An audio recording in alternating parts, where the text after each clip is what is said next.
second annual meccacon here at the Detroit Public Library. First of all, I'd like to give a warm thank you and gratitude for Maia Williams for putting all of this together.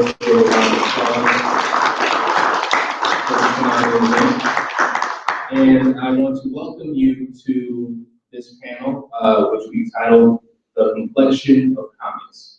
I will be your moderator. My name is Jiba Moleli. I am the CEO of Griot Enterprises, an independent publishing company, and creator of its flagship title, The Horseman. Next to me is Daniel Zarazua of Pochino Press. Next to him is Bill Campbell of Rosarium Publishing. Next to him is Imani Lateef, the owner and creator of Peep Comix, an online comic book store devoted to creators of color. And next to him is Anthony Piper, creator of the surprise smash hit Trill. And today we are going to talk about the nature of diversity in the comic book sphere. And what we're going to talk about is not a situation of why there isn't more diversity in the comic book sphere, because as you can see, it is obvious that there is diversity in the comic book industry. The only place that is lacking diversity in the comic book industry is what I like to call the corporate two, DC and Marvel. And for the past year, the year 2015, diversity, it's what's for dinner. It's the new buzzword in the industry. You have the corporate two breaking their arms trying to pat themselves on the back because they say like, oh look, we have the Falcon now, he's Captain America. And oh look, oh, we now have the Muslim Ms. Marvel. And oh look, we made Thor a woman.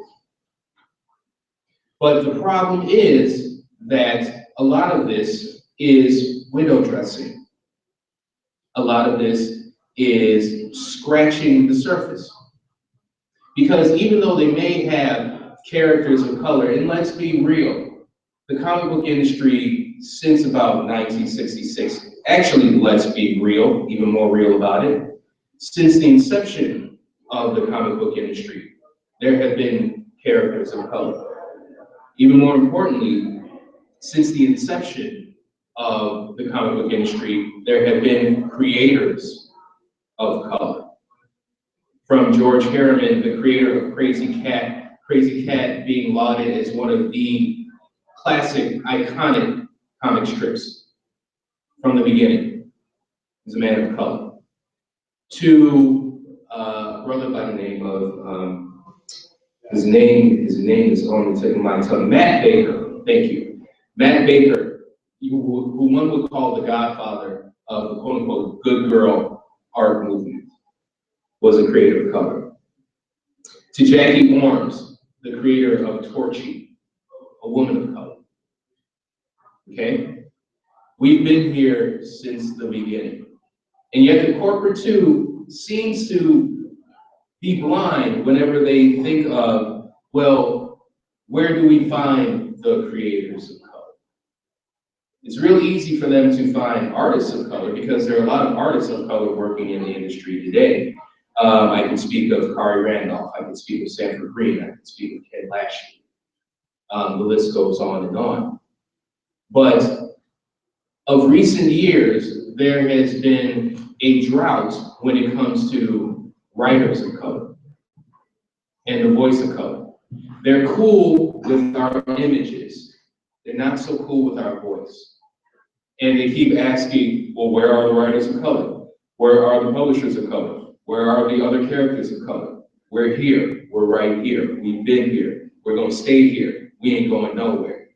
And so the panel that we have today, which is fantastic, these three men, or rather four men here and myself, we have been working in the sphere for quite some time, for a number of years, and also exposing the world, bringing the world, kicking and screaming, dragging them into the light of where we are where you can find us and where we're going to go next. So what I'd like to do is I'd like to first open the floor to Daniel Zarazua, and I'd like for you to speak a little bit about Pochino Press and speak about what you do. Yeah, so we're not exclusively a comic book publisher. It's really the stories that we go after, so the medium becomes, I don't want to say secondary, but we put out a cookbook.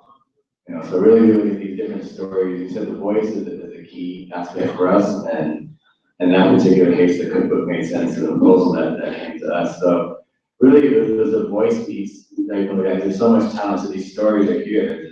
We know they're here. You know, they've been here. They've always been here. So really, what the press came about was how to make it sustainable. You know, not relying on these corporate models just for any number of reasons. I mean, in terms of gatekeepers not understanding the story they're trying to put out. So that's a big part of it. And a lot of it continues to be, is helping build an infrastructure where people can make a living off of this and be sustainable. And, you know, we're not 100% there yet. But all the information that we get, we share with artists, you know, vice versa. It's definitely a collaborative effort. It's a change of information, and the creative element, and a lot of the folks that we work with, they have that. So it's really talking the business side of it about trying to put a distribution like your promotion, PR, and alternative avenues. If you're just going after the big Comic Cons, I mean, you just get lost. And it's very easy to blow money, because that's the point. And so we're always talking about different ways of, my background is actually in education. So that's, for me, it's a natural connection as a teacher and as a high school administrator for arts, you know, whether performing arts, visual arts, and that sort of thing. So with artists we work with, think about this avenue as well. Don't just go to typical, say, Comic Con when you have a plethora of high schools and universities you can be working with. Okay, next up is Bill Campbell. Can you hear me? Sorry, I usually don't use microphones. Actually, that loud. Rosarium came about. Well, I'm not going to get into the story now, but we focus on science fiction and comics. On the comic side, how that came about was, well, one, when I was a kid, I used to love comic books and I was wanting to do them. And I fell out of love with comics and hadn't touched them in like 20 years. But one book that I did just before Rosarium started was called Town Killing Caper. It had such a big, there's vampire crack babies in it. So comic book conventions were actually something that we could sell the book at.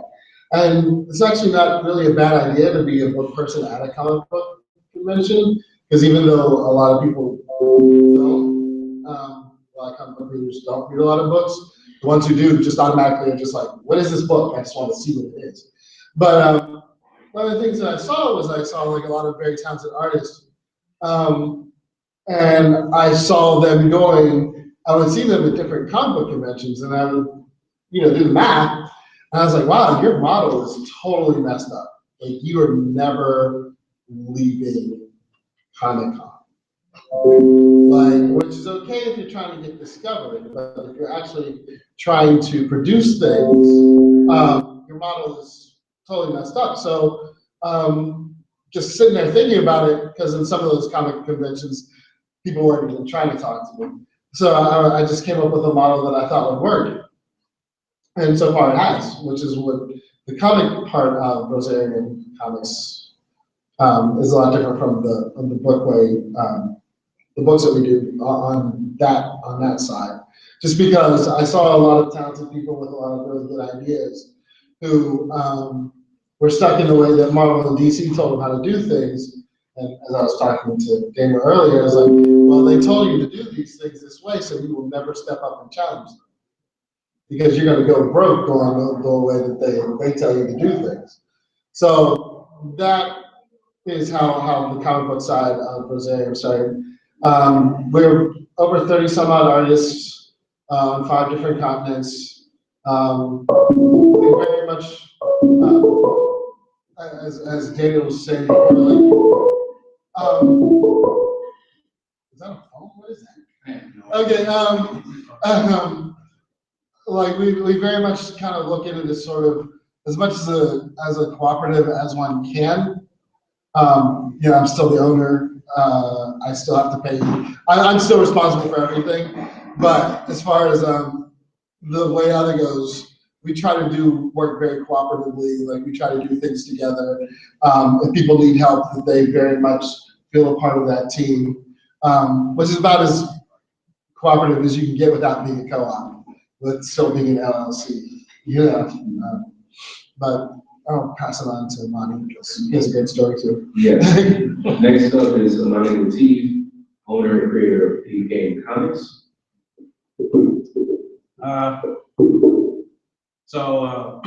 Again, of course, my business is Peep Comics is a digital comic books platform dedicated to African American comic book creators.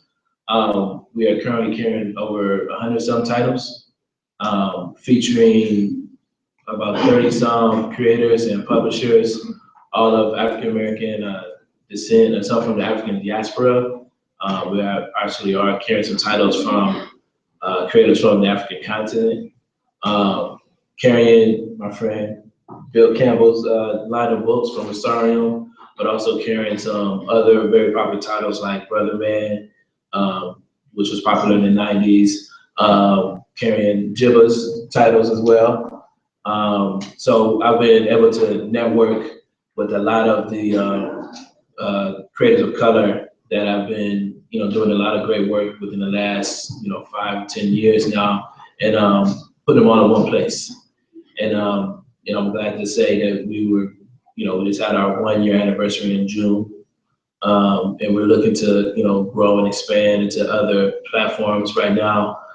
They're basically DRM-free titles that can be downloaded to iPhone or iPad, or your, any type of tablet or laptop. Pretty much pretty straightforward, but we're looking into some other technology like comic book readers.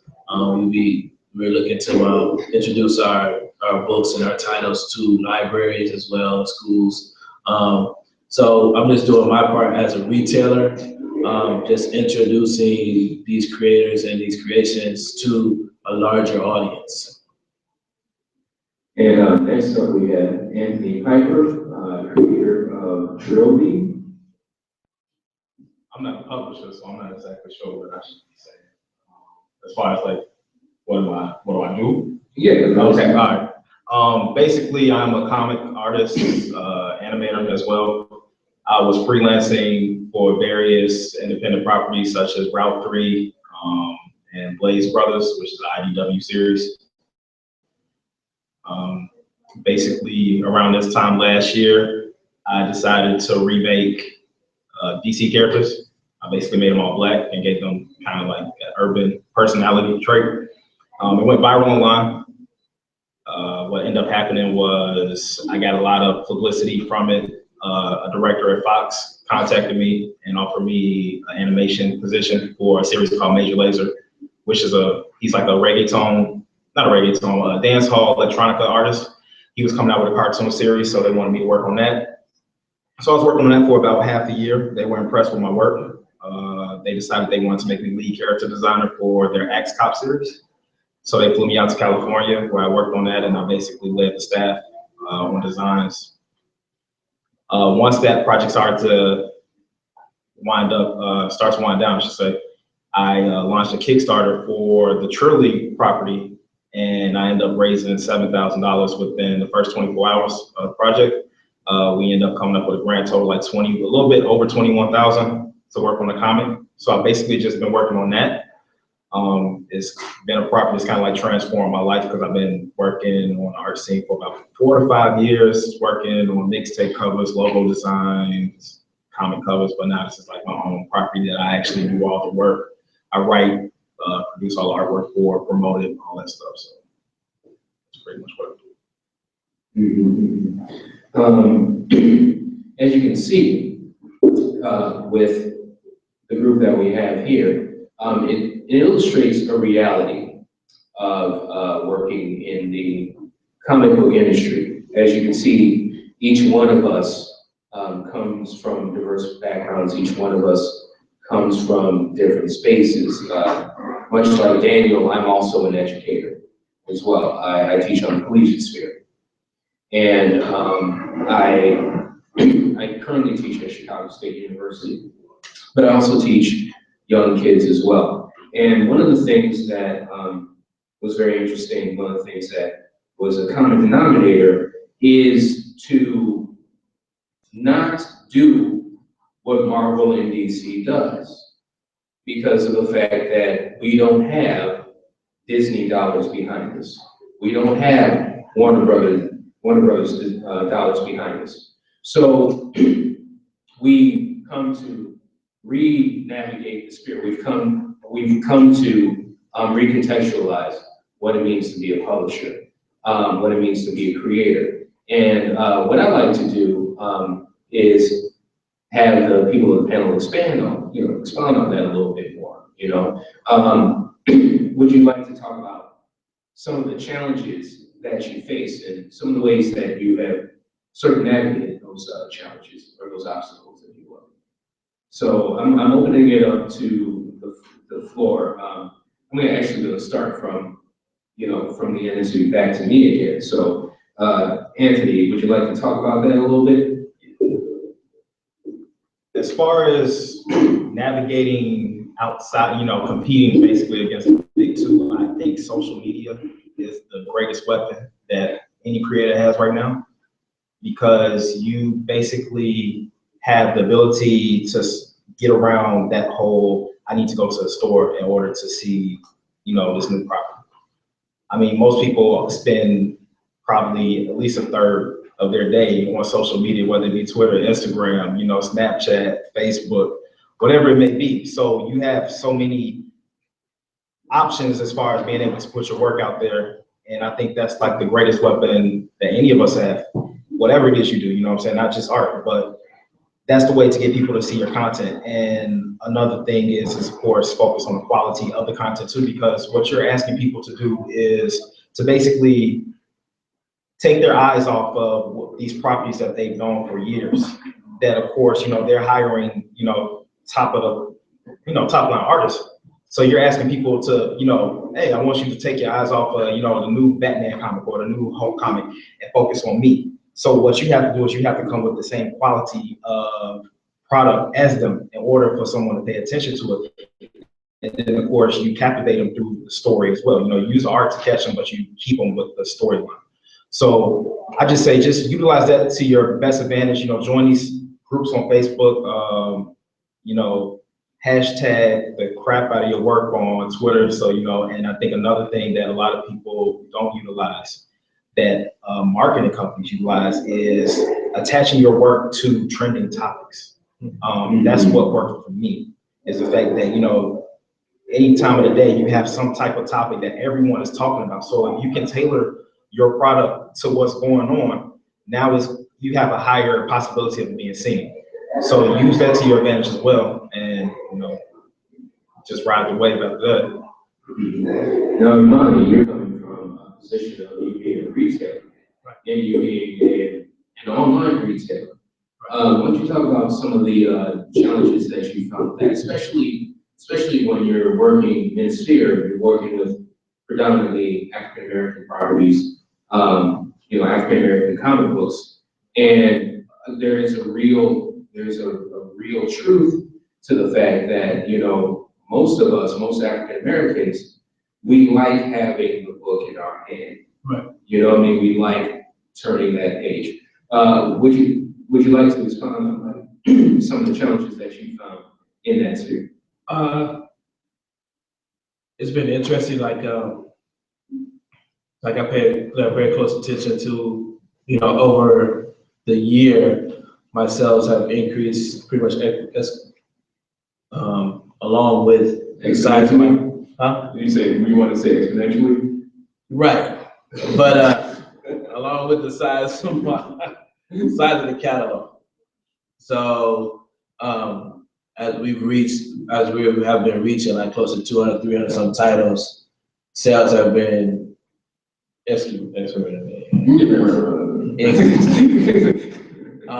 but it shows me that a lot of people are willing to experiment with the platform. And of course, I'm having to deal with the whole idea of the whole technological divide, as they like to talk about. But also to my advantage, there's a very strong community of African American, geeks, in social media, especially on Twitter. And I'm sure you found that too. Is that community on Twitter, on the other hand, is very strong and it's very fresh and new to the genre of comics in general. So going back to the original topic of, how do you compete against the big two? If you realize that even though they might have a lot more money and a lot more exposure, at the same time, with a lot of these readers and a lot of this audience, we're all starting at the same place. They're not familiar with the history behind a lot of these characters as you would think. Right. And it gives you the opportunity where you can compete and you can establish yourself as a creator and establish your characters with this audience, because they're starting with, they're starting at the same place with your book as they would with Superman or Batman.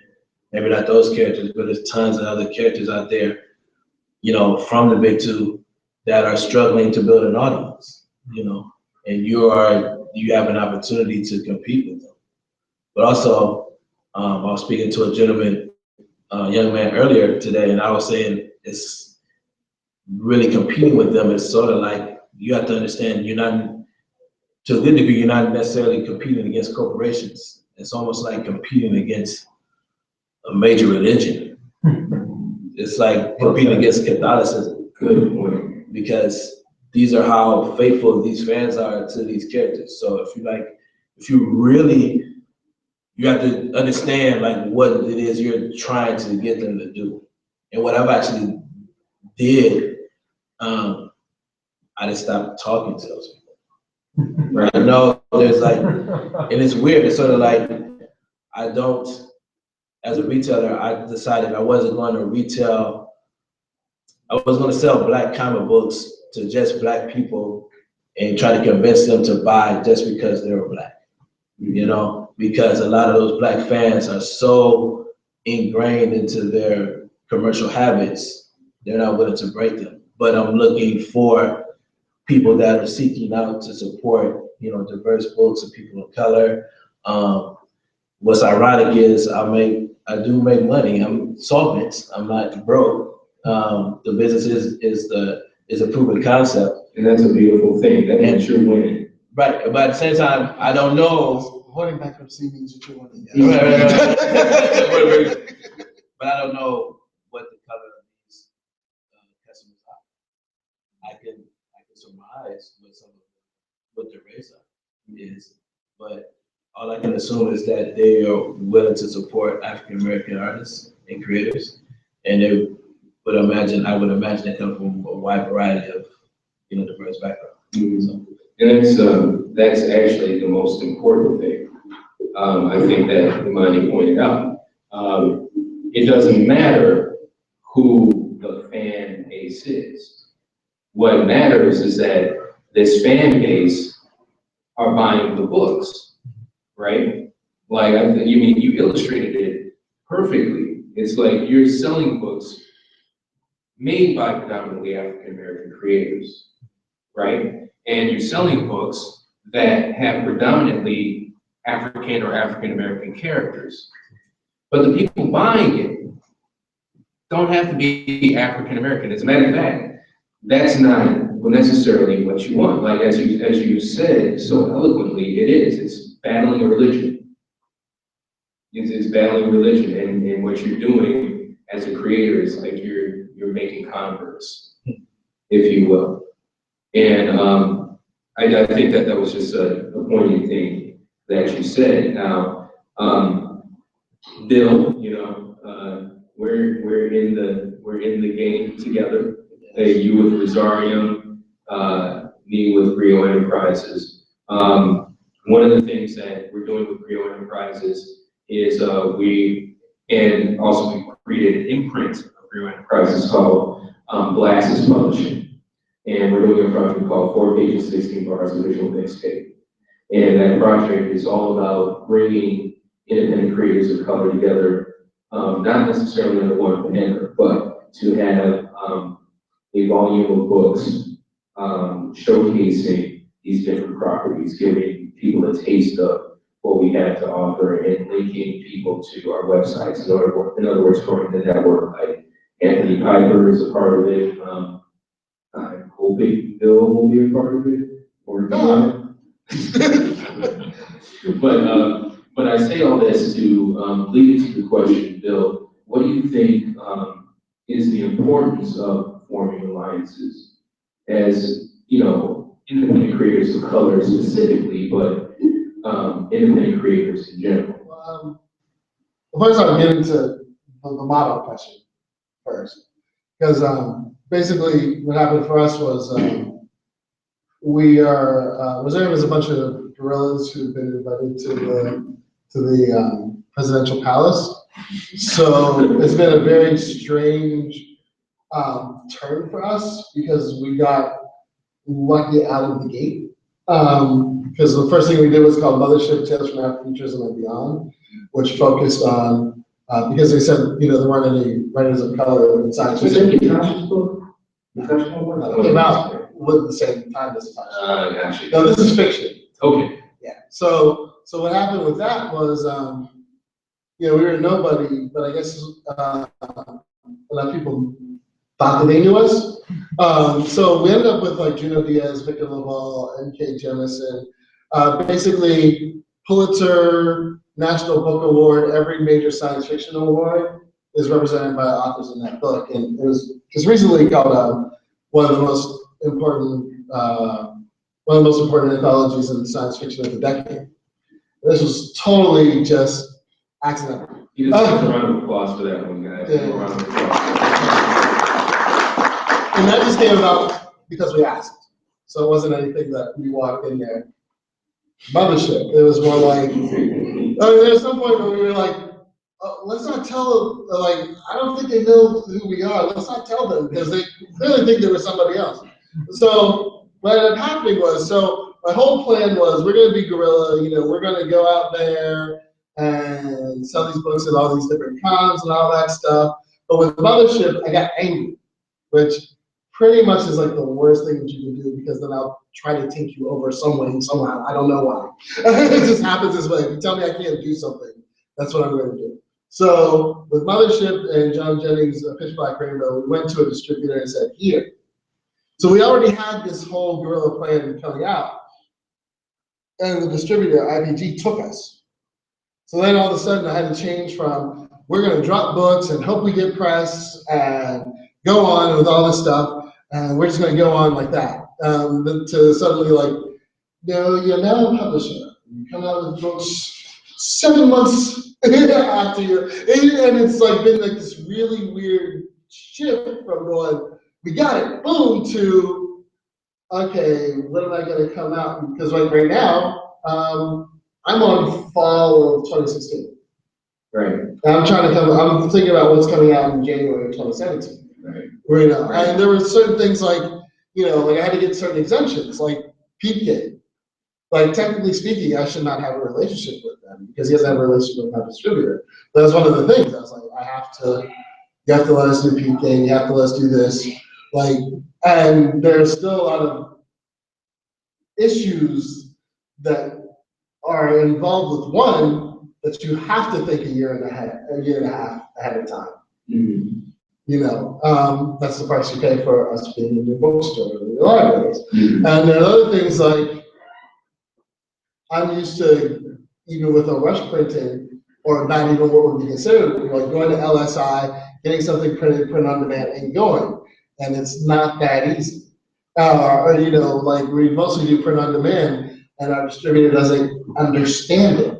Right. Like, they have print on demand facilities and they can do it, but they don't understand the like, wait a second, your whole model is print on demand? I'm like, yeah, until I make enough money where I can just put them out. So that has been very strange. Now to get back to alliances, you know, when Imani hit me up, like we were totally on it.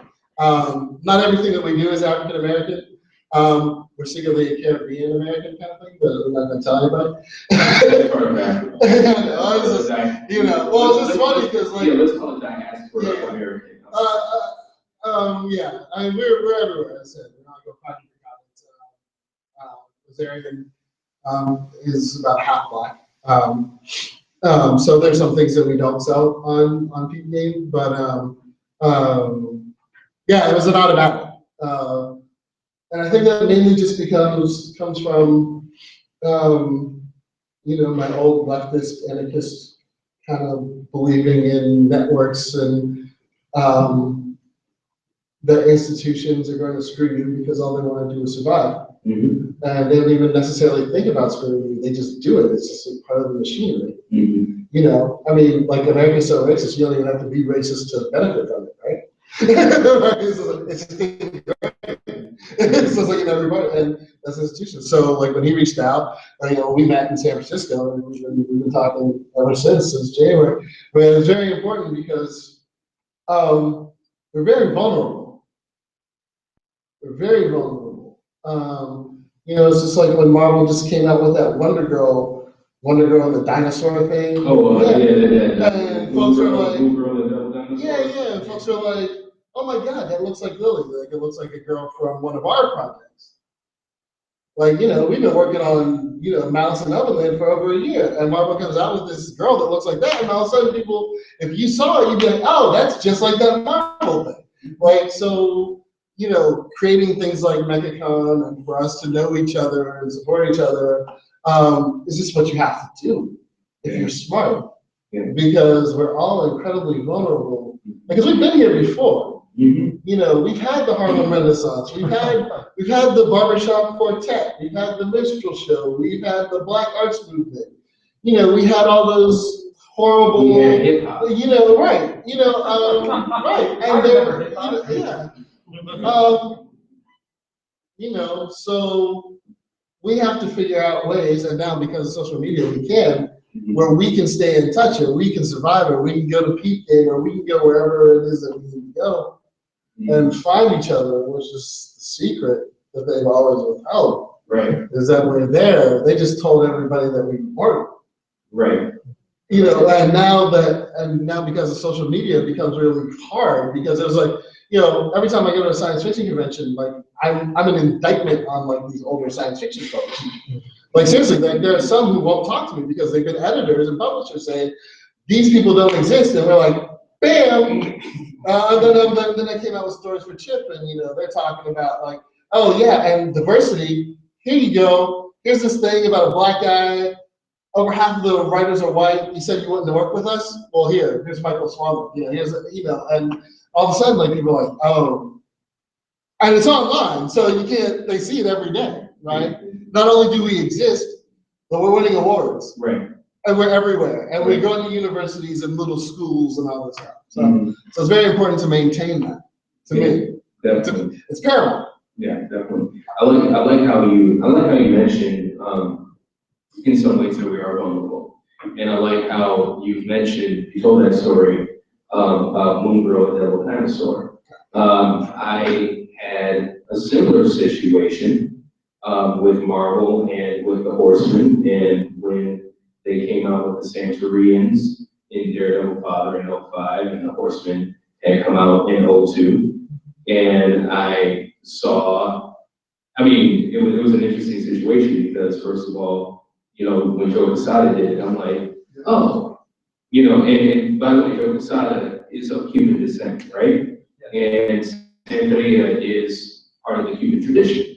However, Joe Quesada, as an artist, never tapped into his heritage, you know what I mean? It's like he started off, you know, Batman, like actually the Ray, and then Batman, and then went on to do Ash, and then Marvel Knights, and that sort of thing. So with Daredevil Father, and you know, seeing the Santorians, you know, I went through what I like to call 5 stages, if you will. Like first I was flattered. I'm like, oh, word up, Joe Quesada's been reading The Horseman. Then I went into fear, like, wait, hold up, you know, people are like talking about, oh, look at this new Santorian team, you know what I mean? Then I went into a certain bit of logic. It's like I can't sue because mythology is public domain. Then I went into the whole thing of ego. I'm like, okay, well, honestly, let me look at it in terms of costume design. The Santorinians look better than the Horsemen? No, they don't. And then I went into Detroit mode and said, I cannot let this pass. So what I did is I mailed him a copy of the first Horseman series, signed it. I also photocopied the Wizard article at the time where it was like, read the Santorinians, signed that too. And I brought a Horseman poster and I signed it to Joe Quesada and I said, you're welcome. And mailed it off to them. And that was in 05. And you didn't see the Santorinians again until 2015 when, you know, Marvel and them doing diversity. It's like saying, we're bringing the Santorinians back. I'm like, oh, really? Okay, it's on now. But as you were saying, as you were mentioning, the thing about social media and the existence of social media and the existence of these networks and people speaking about the stuff that's out there, it's like you can't really go for the okie doke anymore. And well, you can. There'll always be local. yeah, there will always be more fragrance. You're absolutely right. But I want to talk about the diversity of spaces, and I think Daniel, you will be a good person to launch this. You know, speaking as an educator and speaking about creating different projects. Okay, the microphone's going in and out. Speaking about different projects, so on and so forth, and bringing them into different spaces and things of that nature. Like, what has been your experience? What do you feel are some of the advantages to it as opposed to going in the quote-unquote traditional sphere? One thing I can definitely say is that a lot of my influence comes from underground resistance. People don't know that they're a technological trait. And even though we're open space, but you know, my roots are here. And so, and even last night, had dinner with Mike and Cornelius, the manager. Mike's one of the founders, along with Jeff Mills. And just their impact on me has been so immense. A lot of it was just, particularly, I don't know Jeff, but Mike, but you know Mike for a while, and just that whole independence, peace, and the community piece, which again, they didn't invent. I mean, Campbell gave a number of examples. So I think in terms of when we decided to take on, our partner and I decided to take on this publishing piece, it was, yeah, we didn't even think about trying to compete with the major, like that's just, for many reasons, we don't have the economic capacity to do it, we don't have the staffing to do it, and we got day jobs, and then our market might be different. But then you run into this thing where a lot of the market, they are in, someone described it earlier, commercialized mentality. The Stockholm thing? Like Stockholm. I mean, it's kind of like, because you know, a lot of our work, we're trying to be beyond, we're not just trying to have a Superman character, but now he's black. So you're just telling the same story, but in different colors. It's like, you know, we're trying to actually tell totally different stories that, not even necessarily inventing new stories, but just putting these other stories from these sensibilities and our own experiences out there. So there's certain markets we just know we're not going to get. We'd like to, of course, but that's not necessarily our goal. And at a selfish level, you know, one thing that guided me initially was taking on projects that I wanted to read when I was a kid. And that was a big part. That's definitely a driving thing. So, like, from my own background, my family's from out here, and I was born in Taiwan, my mother's from out there, and so I do a lot of work on Black and Latinos in Taiwan. Just because, like, if I was a kid and I'd seen that stuff when I was a kid, my whole like perception of self would have been different. And Bill and I discussed earlier where how much of this stuff we didn't learn until after we left public education. You know, I'm an educator. I'll rip the education system, even though I worked in education for 15 years, like, you know, being inside the belly. You have to be, it's like, working in education for 15 years, yes, you have to live on. And so thinking about that, I think it's about getting these different platforms, different avenues. That's what it is conceptually, you know, again, Bill and I were talking about this earlier, where it's like you have people in higher ed and corporate models and stuff, but being in the community and working with students every day, working with families every day, like what's their access point? Very different, like the digital divide. I mean, they can have all these fancy platforms and whatever else, but if the young people don't have access to it, then it's to impress other adults. Right. You know, that's what it comes down to. It's like, iPad for every kid, and it's like, that's just not feasible for any number of reasons. And so we figured out how to better work it out. So for me, I said, the thing about you are, I think, about education, and that's where some of the folks who work with you talk about that. So you're so busy. You know, I can get you all these. It's easier for me to spend money, as you can feel good about yourself, but we're just hemorrhaging money. But it's all these young people who would love to see your art that you could interact with and then be inspired by it. So people we work with, I mean, obviously we want to make money, and I'm not pretending that money isn't part of this, but really, how are you inspiring folks in the community? And that's where it's like we've had artists come in. And I do double dip like that. I'm a half-time administrator too, so I have access to some funds, and so people come in, they do writing workshops, we buy their books for them for the school, and then again, we do like seniors groups. Of course, we do the bookstores, we do conventions, we do things like that, but really, let's go out to the community, because even at some of these universities, it's like people, like folks in Detroit aren't going to Ann Arbor, for example. Yeah, you know, so that kind of thing. So you have to come to Detroit, you have to come to the high schools, you have to come to the community. And it's a long-term investment. I mean, that's really what the long view. Right.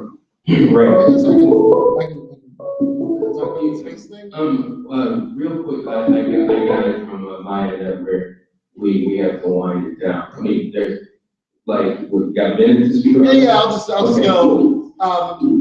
Mainly because we're like him, like we're not even trying to compete with Marvel, so we don't do superhero things. We do things like vampire tattoo artists and stuff like that. We do really idiosyncratic things. So for us,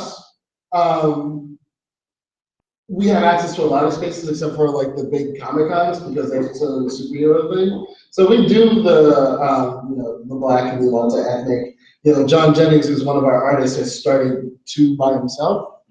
On 3 now, right? Because he's just doing SoulCon now, which is all that. And we're very much trying to go into with kids and stuff because it was very much like I didn't have this growing up in the white working class neighborhood in Pittsburgh that I grew up in. I didn't have any of this. And it's very much about creating the spaces like his that exist or like this and come in as much as we possibly can. Like we try to go to all of them. Going to the independent ones because we have very much the independent slant. So those people are actually looking devoid of race for vampire tattoo artists. Like that's something that okay, I'll try that.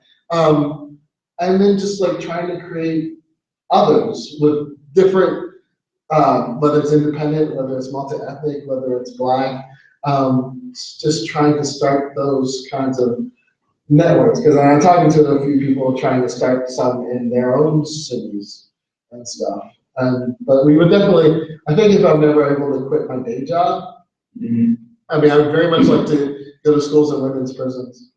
And the women's prisons thing is just because, as Marcia said, you teach the woman, you teach the child. True that. True that. Well, unfortunately, we have to cut this short. I mean, there's so much more that we can talk about. I mean, there's so much more that we can talk about. There's so much that we talk about that I know we talk about it individually amongst ourselves, and we're going to continue this conversation. But what I wanted to say and end off is that this is what the complexion of comics is. This is what the comic industry really is. These are the new spaces where we are getting into, where DC and Marvel don't think about. They don't think about that at all. This is where we exist. And this is where we are going to grow. So what I want to do is I want to thank Daniel, I want to thank Zarazua. I want to thank Bill Campbell, Imani Lateef, and Anthony Piper for sharing a bit of your insight about what the Complexion of Comics is. All of us will be upstairs on the 3rd floor. At the time, come check this out. Come chop it up with us a little bit more. Come buy our books. And we will see you on the 3rd floor. Thank you for coming out to Complexion of Comics. I am Jiba Moleli Anderson, your host. My website for my company is www.griotenterprises.com, Griot enterprises.com. And if everybody else could let people know your website where they can find you, we'll keep this party going. PochinoPress.com. It's P-O-P as in party. O-C-H-I-N-O.com. Yeah, Pochino Press. Rosarium Publishing, R-O-S-A-R-I-U-M Publishing. Comics.com. That's with an X. AnthonyPiper.com. So just add .com to this one, and you'll find my work. So thank you so much, guys, for attending the Complexion of Comics. Hope to see you up there, and happy to talk to you. All right, have a good one. Let's give everybody a round of applause.